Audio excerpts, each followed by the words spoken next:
Okay guys, today I'm gonna be showing how to change the batteries on a enMotion right here soap dispenser. As you can see, nothing is coming down. Okay, so let's change it. I just press the button and pull it down. Now, okay, all I gotta do is just push this one down here and break it down.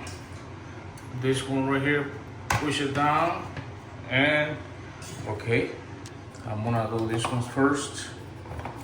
Okay, I got another pair right here. Okay, positive first, as you can see right here, positive and negative. Okay, and same step right here.